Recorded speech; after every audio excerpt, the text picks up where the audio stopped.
I am Desi, 33 years old, and I never thought a Christmas dinner could change everything. The warmth of the fireplace contrasted with the cold stares I received walking through my childhood home.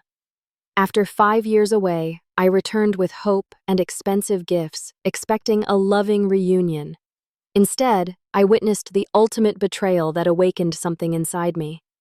Before I tell you how my family forgot me on Christmas, drop a comment where you're watching from and subscribe to see more stories about finding your worth. My relationship with my family was complicated from the beginning. Growing up in suburban Boston, I was the youngest of 3 children and the only daughter. My parents, Margaret and Richard, had always placed incredibly high expectations on all of us. But somehow their expectations for me always seemed impossible to meet. While their affection was consistently sparse, my 2 older brothers, Noah and Ethan, were the golden children. Noah, the eldest, followed our father's footsteps into law, while Ethan became a successful architect. They could do no wrong in our parents' eyes. Every achievement of theirs was celebrated with dinner parties and expensive gifts. When Noah got into Harvard Law, my parents threw a lavish party, inviting nearly everyone in our social circle. When Ethan won his first design competition, they framed the newspaper article and hung it prominently in our living room. My childhood was different. I was constantly compared to my brothers or to my mother's friends' daughters. Why can't you be more like Noah? He never got anything less than an A. Or look at Caroline Thompson. She plays 3 instruments and still manages to be class president. No matter what I achieved, it was never enough. I still remember when I was 16 and won first place in a national science competition. I rushed home, trophy in hand, bursting with excitement to share my news. When I walked through the door, my parents were in the living room discussing Ethan's new job offer. "Mom, Dad, guess what?" I interrupted, unable to contain my excitement. My mother glanced at me briefly. "Not now, Desi. We're discussing something important. But I won the national science competition. First place, I held up my trophy." "That's nice, honey," my father said distractedly. "Did you hear what firm offered Ethan a position?" That was the moment something broke inside me. I realized that in their eyes, my achievements would always be secondary. That night, I made a promise to myself that one day they would have to acknowledge me. Throughout high school, I threw myself into my studies, particularly computer science and business. I was determined to build something they couldn't ignore. When college acceptance letters came, I received a full scholarship to MIT. But even that momentous achievement was overshadowed by Noah's engagement announcement that same weekend. At my graduation from MIT, my family attended but left early because my father had an important golf game. No celebration dinner, not even a proper congratulations. Just a quick good job from my mother before they hurried away. That was the day I decided to distance myself. I moved to San Francisco, declined their half-hearted invitations for holidays, and limited our communication to occasional phone calls. I needed space to build my life without their constant judgment. For 5 years, I worked relentlessly, starting as a software engineer at a tech company before launching my own startup. Those years were tough. I lived in a tiny apartment, worked 18-hour days, and poured everything I had into my company. All the while, my family remained largely oblivious to my struggles or successes. My mother would call occasionally, but our conversations were superficial, filled with updates about Noah's perfect children or Ethan's latest design project, never really asking about my life. And when my company began to gain traction, securing our first major clients and attracting investor interest, I didn't share the news with them. Why bother? They had never cared before. Then last month, something unexpected happened. My mother called, her voice unusually warm, and invited me home for Christmas. "The whole family will be here," she said. "We miss you, Desi. It's time to come home." She mentioned that things had changed, that they'd been reflecting on our relationship and wanted to make amends. Against my better judgment, hope flickered inside me. Perhaps they had finally recognized their behavior. Maybe they were ready to truly see me. With that fragile hope, I accepted the invitation, deciding to give them one last chance. Once I decided to return home for Christmas, I wanted to make it special. Despite our strained relationship, I wanted to show my family that I had become successful and generous. I spent weeks selecting the perfect gifts for each family member. Gifts that would show I paid attention to their interests despite the distance between us. For my mother, I chose a platinum and diamond bracelet from Tiffany's, similar to one she had pointed out in a magazine when I was a teenager. She had sighed then, saying, "Your father would never spend that kind of money on jewelry. Now I could give her that dream gift myself." I spent $3,000 on it, not including the custom engraving. For my father, I found a rare vintage Omega watch at an auction. He had always been fascinated by timepieces, though he only owned a few modest ones. This particular watch was from the 1960s, the era he always reminisced about as the Golden Age. It cost me $5,000, but I knew it would be something truly special that he couldn't dismiss. For Noah and his family, I arranged an all-expenses-paid 2-week trip to Italy. Noah had always talked about wanting to take his wife Julia and their children to Europe, but with 3 kids and his demanding job, they had never prioritized it. The package included luxury accommodations, private tours, and even a personal photographer for family portraits in front of the Colosseum. This gift set me back nearly $20,000. For Ethan, who had recently mentioned wanting to expand his architectural firm, but lacking the capital, I prepared a check for $50,000 as seed money. I also commissioned a renowned artist to create a scale model of his first major building design, something I knew would touch him on a personal level. As I wrapped each gift, I couldn't help but wonder if they would finally see me differently. Would these tangible demonstrations of my success and thoughtfulness finally earn their respect, or at least their acknowledgement? The week before Christmas, I boarded a first-class flight from San Francisco to Boston. As the plane took off, anxiety and anticipation fought for dominance in my mind. Part of me was excited at the prospect of reconciliation, while another part remained guarded, remembering countless disappointments. During the 6-hour flight, I rehearsed conversations in my head, imagining different scenarios of how my family might react to seeing me after so long. Would they be warm and welcoming, or would they treat me with the same dismissive attitude I remembered? I ordered a glass of champagne to calm my nerves, then another, trying to quiet the doubts swirling in my mind. When we landed, I collected my luggage and headed to the rental car counter. I had reserved a black Tesla M01 Duo Snow, knowing it would make an impression when I pulled into my parents' driveway. It was an indulgence, but I wanted that moment of recognition when they saw me emerge from a luxury vehicle that I had paid for myself. The drive from Logan Airport to my childhood home in Wellesley took about 40 minutes. As familiar landmarks appeared, memories flooded back, both good and bad. The ice cream shop where my father would occasionally take us on summer evenings. The park where my mother would read while ignoring my attempts to show her the structures I built in the sandbox. The high school where I spent 4 years feeling invisible despite being at the top of my class. When I finally turned onto my parents' street, I felt my heart rate accelerate. Their house looked exactly as I remembered it, a colonial-style home with perfect landscaping and tasteful Christmas decorations. No gaudy inflatable Santas or flashing lights for the Caldwell family, only elegant wreaths and subtle white lights that signaled refined taste to anyone passing by.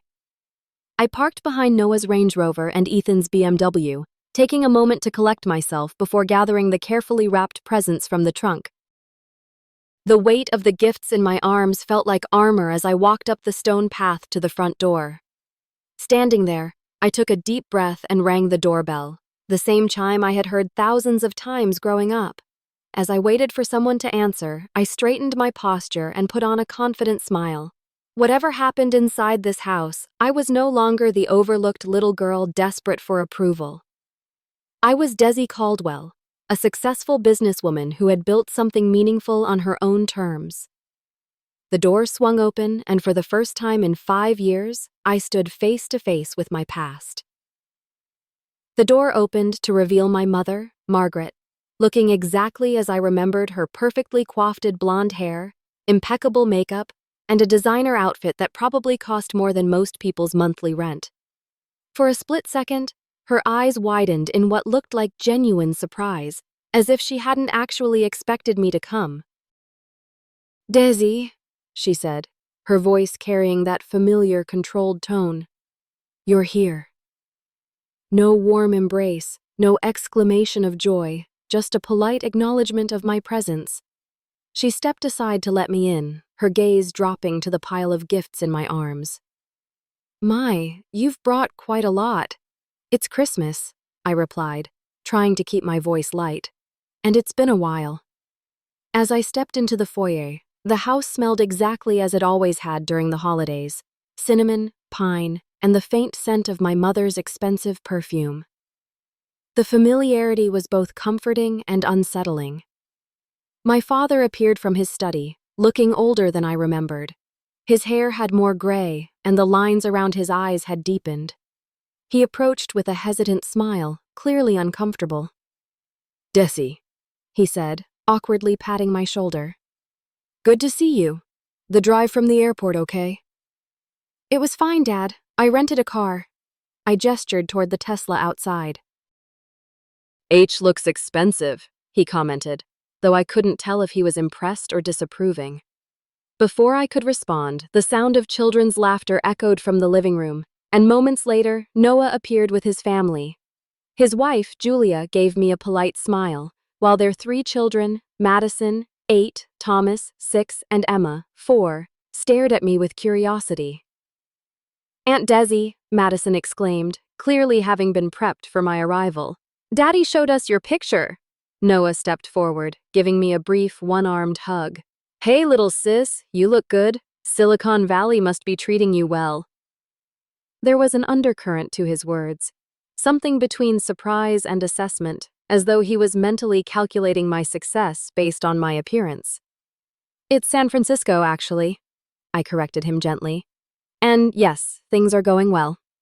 Julia approached, her designer outfit and perfectly highlighted hair, making it clear she had fully embraced the Caldwell family aesthetic. "And Desi, it's so nice to finally meet you. Noah talks about you sometimes." The emphasis on sometimes wasn't lost on me. Little Emma, the youngest, tugged at my coat. "Are you really my aunt? I never saw you before." Her innocent comment stung more than any cold greeting from my parents. I knelt down to her level. "Yes, I am, and I'm sorry I haven't been around, but I'm here now. Would you like to help me put these presents under the tree?" Emma nodded enthusiastically, her face lighting up at the mention of presents. As we moved toward the living room, Ethan emerged from the kitchen with a glass of wine. His face broke into what seemed like a genuine smile. "Desi," he exclaimed, approaching for a real hug. "It's about time you came home." Of all my family members, Ethan had always been the most supportive, though our contact had also dwindled over the years. "It's good to see you, Ethan," I said, meaning it. He helped me with some of the presents, whispering, "Fair warning. Mom's been on edge planning everything. Dad's firm lost a big client last month, and Noah's been insufferable about his latest promotion." I appreciated the insider information, though it did little to ease the tension I felt. The pre-Christmas dinner that evening was an exercise in strained politeness. We sat around the dining table that had witnessed countless family meals, the fine china and crystal glasses reflecting the warm light from the chandelier above. My mother had prepared her famous roast beef with all the trimmings, a meal that had always signified special occasions in our household. Throughout dinner, the conversation flowed around me rather than including me. My mother dominated the discussion, focusing on Noah's recent promotion to partner at his law firm. "The youngest partner in the firm's history," she boasted, refilling his wine glass. "We always knew you were destined for greatness." Julia chimed in with stories about the children's accomplishments, Madison's piano recital, Thomas's soccer trophies, the advanced reading program Emma had been placed in. When Ethan mentioned his firm's new project designing a community center, my father finally perked up. "That's excellent, son. Visibility on projects like that can really elevate your firm's profile." I waited for a natural opening to share something about my life. And when there was finally a lull in the conversation, I spoke up. "I've had some exciting developments with my company, too. We're launching a new platform next quarter that's already attracting a lot of attention in the industry." My mother nodded distractedly. That's nice, dear. Oh, Julia, did you tell Desi about the charity gala you chaired last month? It was written up in Boston Magazine. And just like that, the conversation shifted away from me again. I caught Ethan giving me an apologetic look across the table, but he didn't intervene. As dessert was served, my father briefly asked, "So this company of yours, is it making any money yet? Tech startups are risky business." Before I could answer with the truth that we had secured major funding and were projecting 8-figure revenues for the coming year, my mother interrupted. "Richard, business talk is hardly appropriate for Christmas Eve. Let's keep things festive." She turned to Noah's wife. "Julia, would you help me bring in coffee?" Throughout the evening, I noticed that little Emma kept watching me with curious eyes. When the adults moved to the living room after dinner, she sidled up next to me on the sofa. "Aunt Desi, what do you do? Do you make things?" I smiled at her interest. "Yes, in a way. I make computer programs that help people communicate better." "Like texting?" she asked, her eyes wide. "Something like that, but for businesses," I explained. She nodded solemnly. "That sounds important." "Daddy is always talking about communication problems at his work." I couldn't help but laugh. "Your daddy is right about that. Communication is very important." For those few minutes talking with Emma, I felt more valued than I had all evening with the adults of my family. As the night wound down and everyone prepared to head to bed, I retreated to my old bedroom, now converted to a guest room with barely a trace of my childhood left. Sitting on the unfamiliar bed in my familiar room, I felt a complex mix of disappointment and determination. The day hadn't gone as I'd hoped, but there was still Christmas tomorrow. Perhaps the magic of Christmas morning and my carefully selected gifts would finally break through the walls between us. Christmas morning dawned bright and clear, sunlight reflecting off the fresh snow that had fallen overnight. For a moment, lying in bed and hearing the distant sounds of children's excited voices, I felt a flash of childhood nostalgia. Then reality returned as I remembered where I was and the emotional distance that separated me from my family despite our physical proximity. I rose early, determined to make one more effort to connect. In the kitchen, I began preparing a special breakfast, a family tradition that had somehow survived my mother's attempts to delegate it to the housekeeper in later years. French toast with caramelized apples, maple bacon, and my father's favorite fresh squeezed orange juice. The familiar motions of cooking were soothing, and I hoped the gesture would be appreciated. By 7:30, everyone had gathered in the kitchen, drawn by the delicious aromas. Noah's children bounced with excitement, already dressed in matching Christmas pajamas. "Aunt Desi made breakfast," Emma announced proudly, as though she had been part of the planning. My mother surveyed the spread with a tight smile. How quaint. I had planned to serve the croissants from Lavelle's bakery, but this is fine, too. "This looks great, Desi," Ethan said, grabbing a plate and serving himself generously. My father nodded in agreement, though he seemed preoccupied with his phone, probably checking emails despite the holiday. Noah and Julia murmured their thanks while serving their children.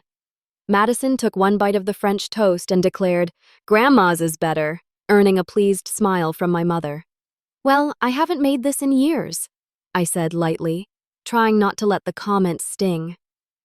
"It's yummy," Emma whispered to me conspiratorially. And once again, I found myself grateful for this small child's unfiltered kindness. After breakfast, everyone gathered in the living room around the 12-wood Christmas tree that dominated the space. Presents were piled underneath, wrapped in coordinating paper that reflected my mother's meticulous attention to aesthetic detail. My gifts, wrapped in paper I had brought from San Francisco, stood out slightly from the carefully curated collection. "Time for presents," my mother announced, clapping her hands together. She had always appointed herself as the distributor of gifts, controlling the pace and order of opening. Children first, of course. Noah's kids tore into their presents with abandon, squealing with delight at each new treasure. They received an abundance of gifts from my parents, everything from the latest electronic gadgets to expensive clothing. The pile of opened presents grew steadily around them. "And these special ones are from Aunt Desi," my mother said, handing them the packages I had brought. Madison opened her custom art set with a polite thank you, though her eyes had already moved on to the next gift. Thomas was more enthusiastic about the coding robot I had chosen specifically to nurture his interest in science. But it was Emma who reacted with genuine joy to the interactive globe I had given her, immediately asking me to show her where I lived in California. Next came the adults' turn. My father received several expensive ties, golf accessories, and books from my mother and brothers. When he opened my gift, the vintage Omega watch, his eyebrows raised in genuine surprise. "This is quite something," he said, examining it carefully. "Must have cost a pretty penny. It's from the 60s, I explained. "The era you always talk about." He nodded, looking at me with what seemed like new consideration. "Thank you, Desi. It's very thoughtful." My mother received silk scarves, perfume, and a spa package from the others. When she opened my gift, the Tiffany bracelet, she gasped audibly. "My goodness," she said, lifting it from the box. "This is certainly extravagant." "You once mentioned wanting one like it," I said. I remembered. A flash of something crossed her face, recognition, perhaps, or discomfort at being known so well by the daughter she had kept at a distance. "It's lovely, thank you," she said, placing it back in the box rather than putting it on. Ethan was genuinely moved by both the check and the model of his building. "Desi, this is incredible," he said, examining the detailed model and the investment. "We need to talk about this. It's too much." "It's not," I assured him. "I believe in what you're doing." Noah and Julia were speechless when they opened the envelope containing the Italy trip details. We couldn't possibly accept this," Julia stammered, though her eyes betrayed her desire to do exactly that. "Consider it making up for missed birthdays and Christmases," I said with a smile. "Plus, I'd love to see pictures of the kids experiencing Rome for the first time." As the gift opening continued, I noticed something strange. Everyone had opened multiple presents, including my gifts to them, but nothing had been handed to me. The pile under the tree dwindled until only a few small packages remained, none of which were directed my way. An awkward silence fell over the room as the realization dawned that I was the only one without gifts. I felt my cheeks grow warm with embarrassment and hurt, but I maintained my composure, determined not to show how deeply this exclusion wounded me. Emma, with a child's innocent directness, broke the silence. "Where are Desi's presents?" My mother let out a sharp, uncomfortable laugh. "Oh, we forgot you," she exclaimed, as though my absence from the gift exchange was a minor oversight rather than a glaring omission. My father shifted uncomfortably in his seat. "Well, we weren't sure you were coming until recently." Noah avoided eye contact entirely, suddenly very interested in helping Thomas with his new toy. Julia gave me a look that might have been intended as sympathetic, but came across as pitying.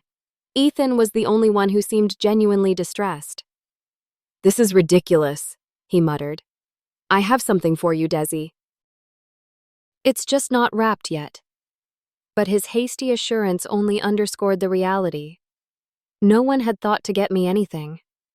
After 5 years away, returning with thousands of dollars worth of thoughtful gifts, I was still an afterthought in my own family.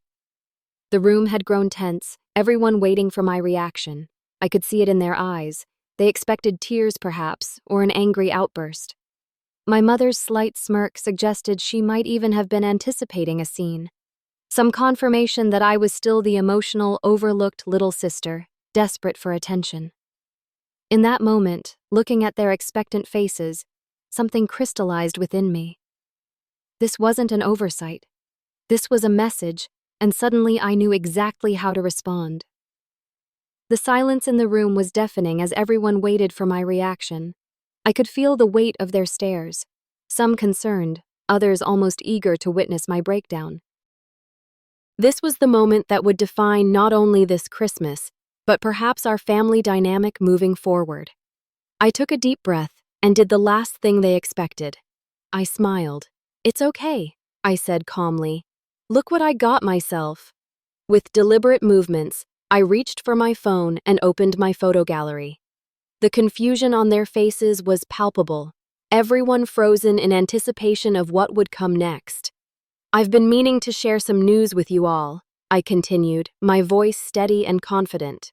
"Since none of you have really asked about my life these past few years, I thought now might be a good time for an update."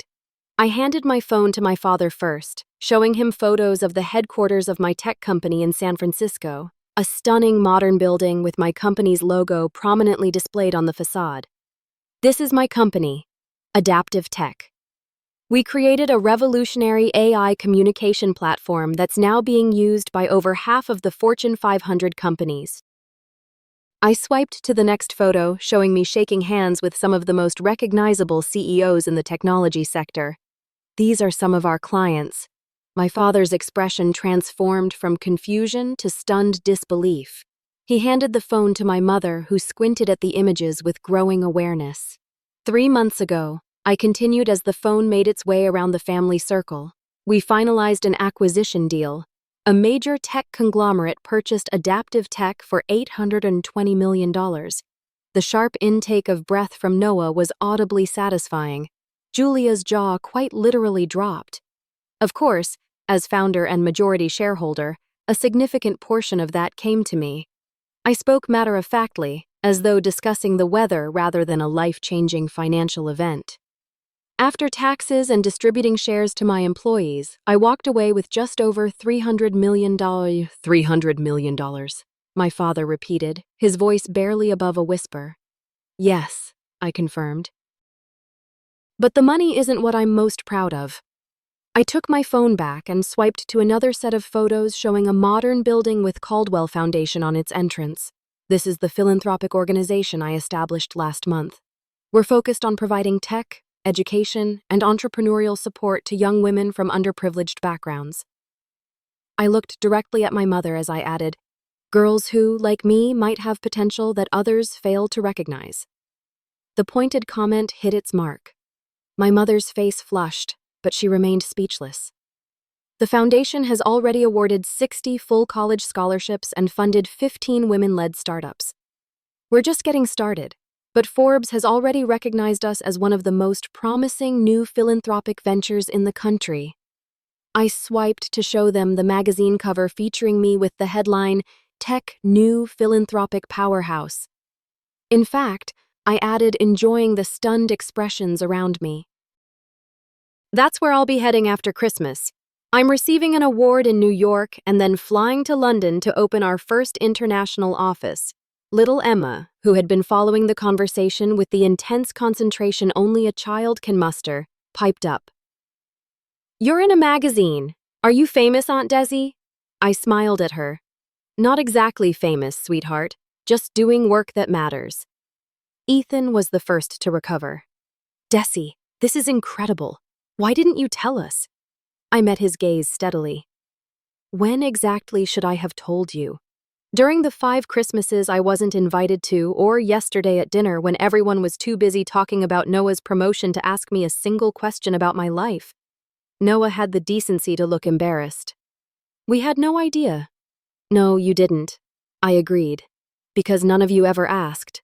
I turned to show them more photos, this time of my home, a stunning modern house overlooking the Pacific Ocean. This is where I live now. 6 bedrooms, an infinity pool, and an art collection that was featured in Architectural Digest last spring. I swiped again to show my garage containing 3 luxury vehicles. And these are what I drive depending on my mood. The Tesla you saw outside is just my rental for this trip. My father stared at the images, his expression a mix of astonishment and what looked surprisingly like regret. My mother, however, was trying to regain her composure. "Well," she said with forced brightness, "it seems you've done very well for yourself, though I do hope all this money and attention hasn't made you forget the importance of family and settling down. Success isn't everything after all." It was a classic Margaret Caldwell maneuver, trying to reframe my achievements as somehow lacking because they didn't fit her narrow definition of what a woman should prioritize. 5 years ago, I might have been wounded by her attempt to diminish my success. Today, I merely found it amusing. Actually, Mother, I haven't forgotten about family at all. In fact, I've created one of my own, a team of brilliant, supportive people who value each other's contributions and celebrate each other's successes. As for settling down, I'm quite settled. My life is exactly what I want it to be. I paused, meeting each of their gazes one by one. And regarding success not being everything, I agree completely. Integrity, kindness, and recognizing the worth of others are equally important. Values. I had to learn largely on my own. The pointed comment landed like a stone in still water, sending ripples of discomfort through the room. My mother's smile froze. My father looked down at his hands, and Noah suddenly became very interested in helping his son with a new toy.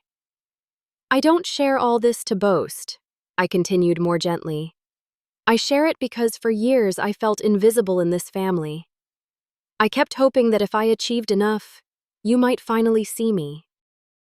Eventually, I realized I needed to see myself to recognize my own worth rather than waiting for your approval.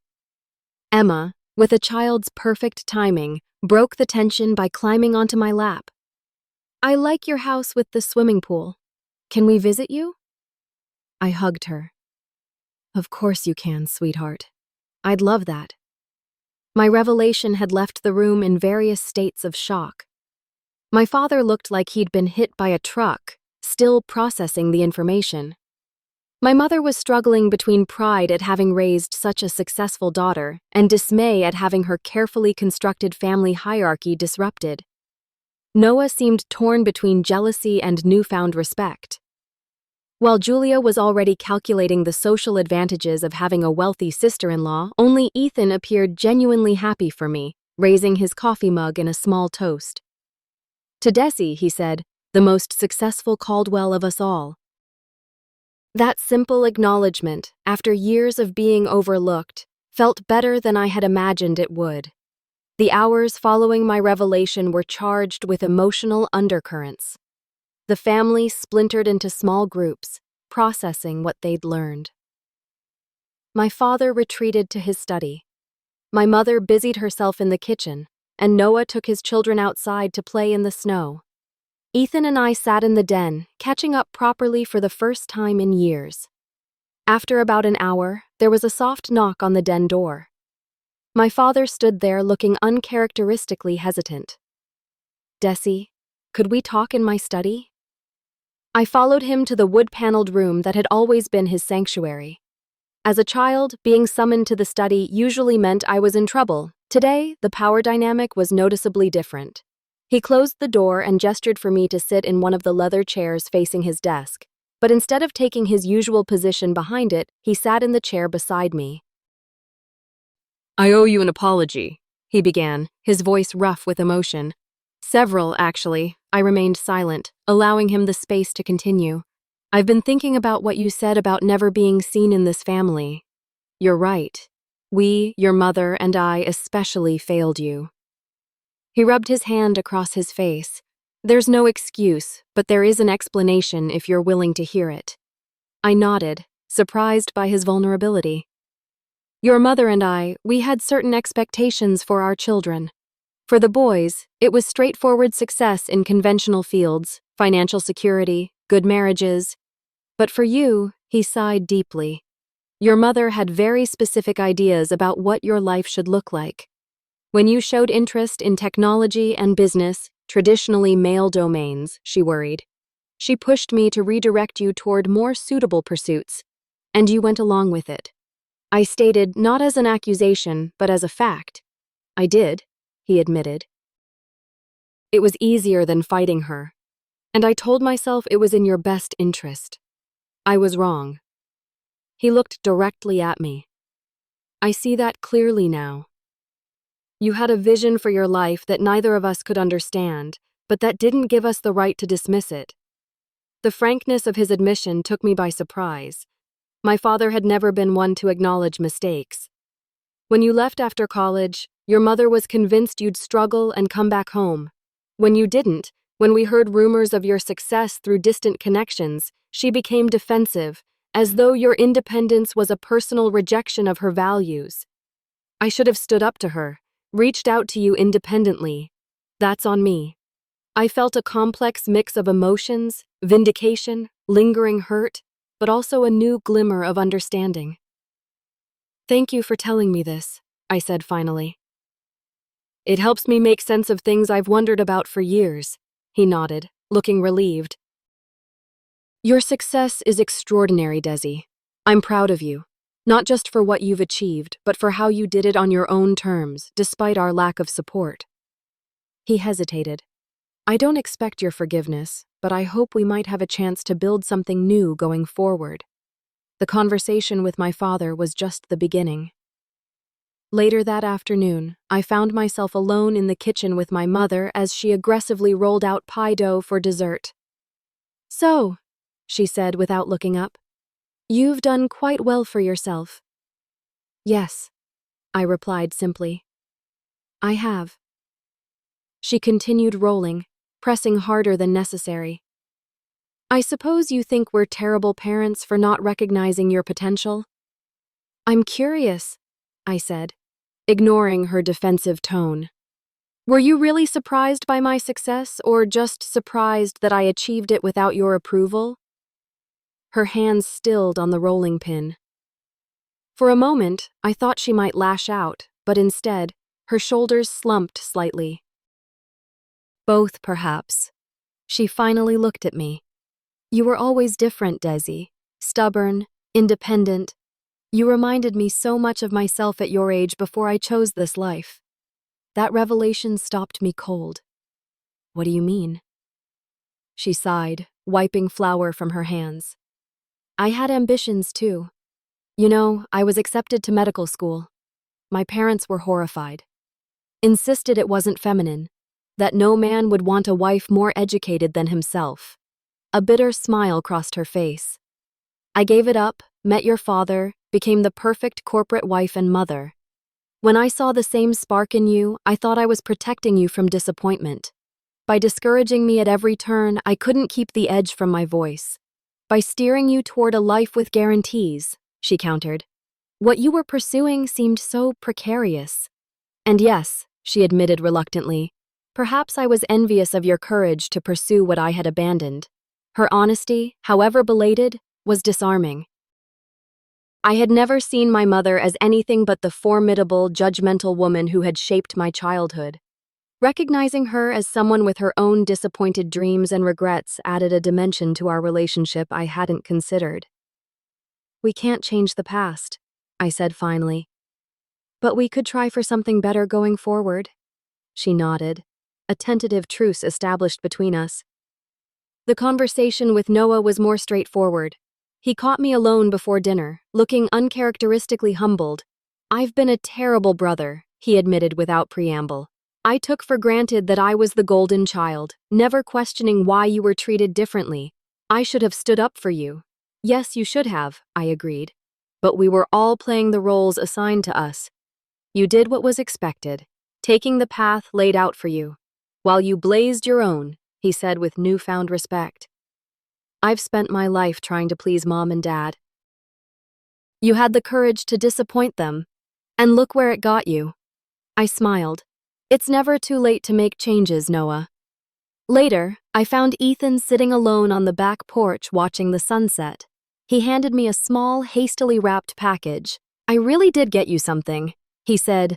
It's not much compared to what you've achieved, but inside was a framed photo of the two of us from high school after I'd won that science competition.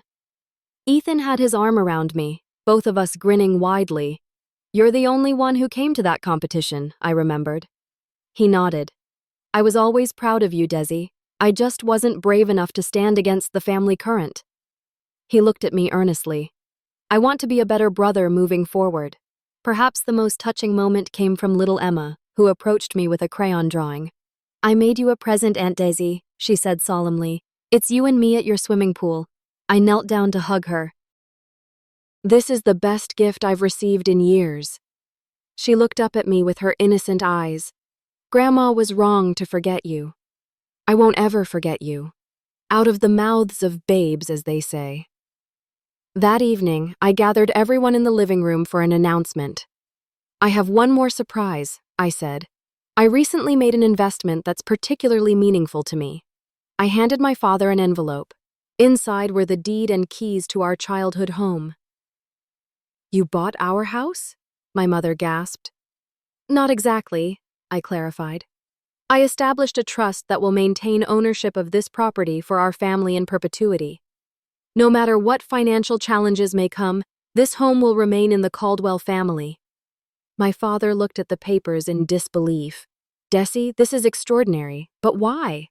"Because despite everything, this is where our family story began. I want to preserve that history while giving us the chance to write better chapters going forward." I looked around at their faces. "I have one condition, though, that we treat each other with respect and genuine care.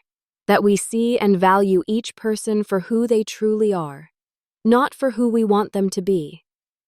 One by one, they nodded in agreement. The remainder of Christmas Day unfolded differently than any Caldwell family gathering I could remember. There was an authenticity to our interactions that had been missing for decades, perhaps even generations. The walls of pretense and performance had begun to crumble, revealing glimpses of the people my family members truly were beneath their carefully constructed facades. Dinner that evening was a more relaxed affair. My mother allowed me to help in the kitchen without criticizing my technique. My father asked genuine questions about my company and foundation, listening intently to my answers. Noah's children warmed up to me, especially after I promised to help Madison set up a simple website for her school project.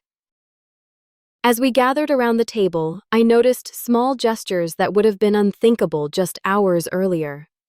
My mother wore the bracelet I had given her. My father used his phone to research the history of his vintage watch, sharing interesting facts about it with genuine enthusiasm. Ethan and Noah engaged me in conversation about potential collaboration opportunities, their interests sincere rather than opportunistic. After the children were put to bed, my parents somewhat sheepishly presented me with hastily wrapped gifts, a silk scarf my mother had originally bought for herself, and a first-edition book from my father's collection. The presents themselves were less significant than the gesture, the acknowledgement of their oversight and attempt to rectify it. The most meaningful gift, however, came later that evening when my mother handed me a sealed envelope. "I wrote this while you were talking with your father," she explained, uncharacteristic uncertainty in her voice.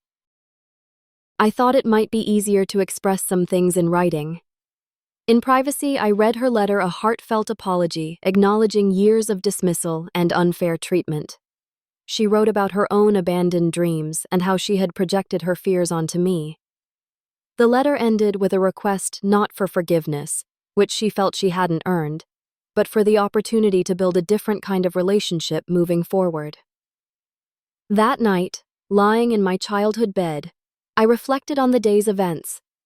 The hurt and neglect I had experienced were real, and no single day of reckoning could erase those wounds. Yet, something had shifted.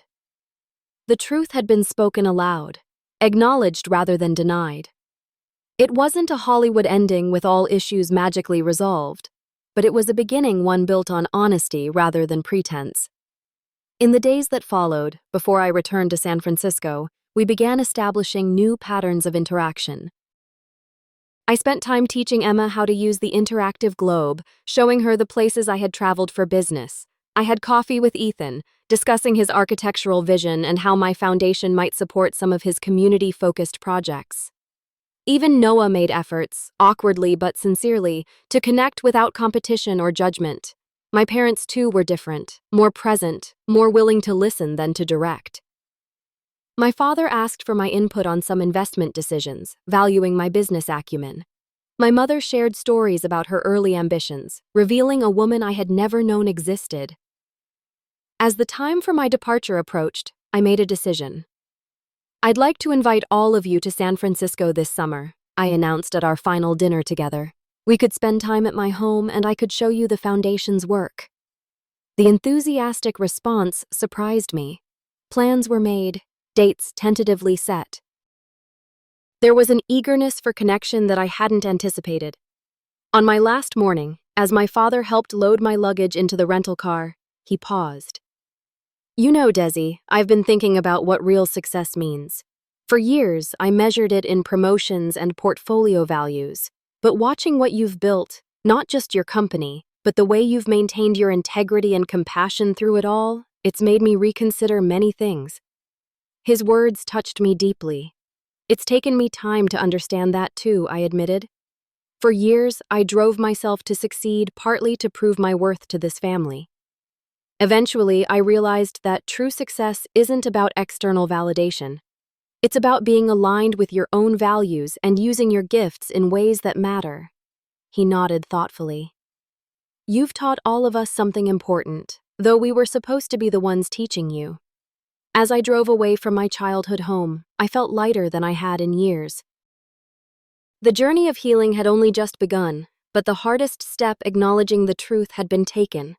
The empire I had built professionally had brought me financial security and recognition, but I was now beginning to build something potentially more valuable, an empire of authentic relationships, not ones based on performance and conditional approval, but on genuine acceptance and respect for each person's unique path. I had gone from being the forgotten daughter to the successful entrepreneur. But neither identity fully defined me. I was Desi, a woman who had learned through difficulty that her worth wasn't dependent on others' recognition, who had found the strength to stand in her truth while still extending the possibility of reconciliation. The greatest gift I received that Christmas wasn't wrapped in paper or acknowledged with fanfare. It was the realization that I no longer needed my family's approval to feel complete. Yet I could still open my heart to the possibility of a renewed connection on healthier terms. Perhaps that's the most valuable empire anyone can build. Not one of wealth or achievement, but of self-knowledge, boundaries, and the courage to offer second chances without compromising one's dignity. So I ask you, have you ever had to stand in your truth when others couldn't see your value? What empire are you building in your own life? Share your stories in the comments below. And if this resonated with you, please like, subscribe, and share with someone who might need to hear that their worth isn't determined by others' recognition. Thank you for listening to my story, and remember, your value isn't diminished by someone else's inability to see it.